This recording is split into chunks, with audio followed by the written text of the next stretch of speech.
adalah gembalaku, takkan kekurangan aku. Ia membaringkan aku di padang berumput hijau. Saudara-saudari yang terkasih di dalam Kristus, selamat pagi. Salam jumpa lagi dalam Sabda Siap Saji. Rabu 29 Mei 2024, hari biasa pekan ke-8.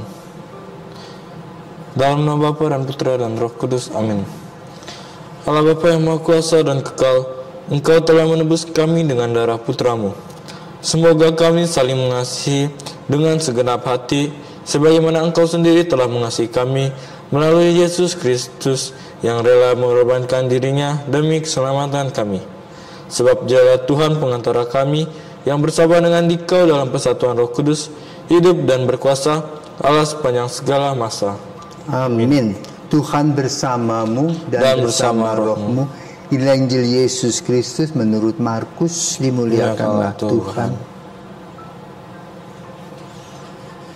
Sekali peristiwa, Yesus dan murid-muridnya sedang dalam perjalanan ke Yerusalem. Yesus berjalan di depan, para murid merasa cemas dan orang-orang yang mengikuti dia dari belakang pun merasa takut. Sekali lagi Yesus memanggil ke-12 muridnya dan ia mulai mengatakan kepada mereka apa yang akan terjadi atas dirinya. Yesus berkata, sekarang kita pergi ke Yerusalem. Dan anak manusia akan diserahkan kepada imam-imam kepala dan ahli-ahli Taurat. Mereka akan menjatuhi dia hukuman mati. Mereka akan menyerahkan dia kepada bangsa-bangsa yang tidak mengenal Allah. Ia akan diolok-olok, diludahi, disesah, dibunuh, dan sesudah 3 hari ia akan bangkit. Lalu Yakobus dan Yohanes, anak-anak Zebedeus, mendekati Yesus. Mereka berkata, Guru, kami harap Engkau mengabulkan suatu permohonan kami. Jawab Yesus, apakah yang kalian ingin kuperbuat bagimu? Mereka menjawab, perkenankanlah kami ini duduk dalam kemuliaan-Mu kelak, seorang di sebelah kanan dan seorang di sebelah kirimu. Tetapi Yesus berkata kepada mereka, kalian tidak tahu apa yang kalian minta. Sanggupkah kalian meminum piala yang harus kuminum? Dan dibaptis dengan pembaptisan yang harus kuterima? Mereka menjawab, kami sanggup. Yesus lalu berkata kepada mereka, memang kalian akan meminum piala yang harus ku minum dan akan dibaptis dengan baptisan yang harus ku terima. Tetapi hal duduk di sebelah kanan atau kiriku, aku tidak berhak memberikannya. Itu akan diberikan kepada orang-orang yang baginya telah disediakan. Mendengar itu, ke-10 murid yang lain menjadi marah kepada Yakobus dan Yohanes. Tetapi Yesus memanggil mereka lalu berkata, kalian tahu bahwa orang-orang yang disebut pemerintah bangsa-bangsa memerintah rakyatnya dengan tangan besi, dan pembesar-pembesarnya menjalankan kuasanya dengan keras atas mereka. Tetapi janganlah demikian di antara kalian. Barang siapa ingin menjadi besar di antara kalian, hendaklah ia menjadi pelayanmu. Dan barang siapa ingin menjadi yang terkemuka di antara kalian, hendaklah ia menjadi hamba untuk semuanya itu. Sebab anak manusia pun datang bukan untuk dilayani, melainkan untuk melayani dan memberikan nyawanya sebagai tebusan bagi banyak orang. Demikianlah sabda Tuhan. Terpujilah Kristus. Selamat pagi Romo. Selamat pagi Satria. Dalam Injil hari ini dikisahkan tentang Yesus yang menyatakan akhir dari hidupnya Kemudian dilanjutkan dengan permintaan Yakobus dan Yohanes, anak-anak Zebedeus yang memintakan kedudukannya tertinggi. Dari Injil hari ini saya mempunyai satu pertanyaan renungan. Dalam Injil itu saya mempunyai tali merah, benang merah, bahwa dalam Injil itu ingin mengajarkan tentang kelebihan.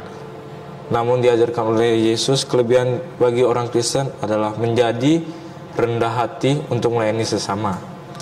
Jadi pertanyaan renungan saya, bagaimana sebagai orang Kristen kita mampu mengatur atau menanggapi kelebihan yang kita miliki? Ya, selamat pagi para bangsawan dan satria. Saya mau tanya, kok kamu namanya satria? Kenapa orang tua memberi kamu satria? Kenapa tuh? Apa sih rencana orang tua? Ayo, kira-kira menurut kamu. Supaya jadi orang baik. Satria berarti jadi tentara, prajurit toh, yang kokoh dan kuat. Ya. Nah, para murid pun berpikir begitu. Ya. Ketika diundang Yesus, mereka terkesima, terpesona dengan kepribadian Yesus. Bangga dipilih menjadi murid Yesus. Dan yang dipilih oleh Yesus hanya 12 orang. Sebagai penjala ikan menjadi penjala manusia. Itulah sejarah. Ya, panggilan setiap orang berbeda. Lalu di sekolah Yesus tadi ternyata berbeda dengan apa yang dipikirkan para murid, seperti pemikiran Yohanes dan Yakobus. Ingin duduk di sebelah kiri dan sebelah kanan Yesus. Artinya dekat dengan Yesus dan bisa tebar pesona. Ya kan? Tapi apa kata Yesus? Maka Yesus menceritakan di Yerusalem dia akan diolok-olok, dihina, dicerca, dicambuk, dibunuh. Tapi pada hari ketiga dia bangkit. Ketika mendengar berita itu mereka nggak percaya. Mungkin Yesus hanya omong-omong saja. Dan juga nasihat Yesus mengatakan apa? Barang siapa ingin menjadi yang terbesar, hendaklah ia menjadi yang terkecil, yang melayani, yang rendah hati. Dan itu tanpa disadari, Yesus menceritakan tentang karakter dirinya. Allah yang merendahkan diri menjadi manusia. Lahir di Bethlehem, di kandang, bukan di ranjang. Dan mewartakan kabar gembira dengan sukacita. Dan bagi dia lahir di kandang tidak soal. Tapi kalau kita mungkin selalu sedih, kecian aku dulu lahir di kandang.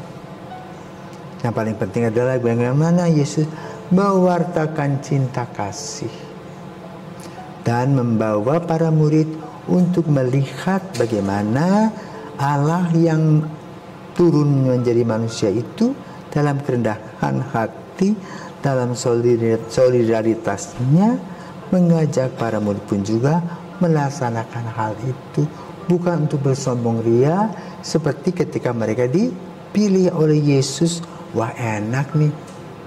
Tapi ketika Yesus pergi, baru mereka rasakan ternyata mengikuti jalan kebenaran melawan arus dunia ini. Tapi harus diterima sebagai satu konsekuensi seorang yang beriman. Setelah mereka sadar, barulah mereka menyerahkan diri dan menerima kenyataan ini sebagai orang-orang yang disebut sebagai martir, yang berani memberi diri seutuhnya sebagaimana yang dilaksanakan dalam diri Yesus. Maka sebagai pengikut Yesus, hati-hati, siap-siap. Jangan cari yang enak-enaknya saja. Ya, sering orang mengkampanyekan tentang tinggal bersama Yesus bisa punya mobil, punya uang banyak, bisa jalan-jalan ke luar negeri dan sebagainya. Itu persis seperti yang disampaikan anak-anak Zebedeus, Yakobus dan Yohanes. Pengen duduk sebelah kiri dan kanan Yesus, menikmati apa yang diberikan oleh Yesus sebagai berkat. Maka berbondong-bondong orang menjadi pewarta kabar gembira. Untuk apa? Mendapatkan bukan sesuap nasi, sesuap berlian. Nah, ini tidak cocok menjadi pengikut Yesus, dan itu dikatakan oleh Yesus pergi ke Yerusalem artinya berani berkurban, melawan arus kejahatan untuk membela kebenaran, keadilan dan cinta kasih. Nah, itulah saudara terkasih permenungan kita pada hari ini. Semoga kita sadar bahwa mengikuti Kristus bukan hanya yang enak-enak saja, tetapi juga lebih pada hal-hal yang kurang baik, tetapi kita harus mengolahnya untuk menjadikan diri kita seorang yang rendah hati, seorang yang juga belajar solider seperti Yesus, Allah yang menjadi manusia. Tuhan memberkati.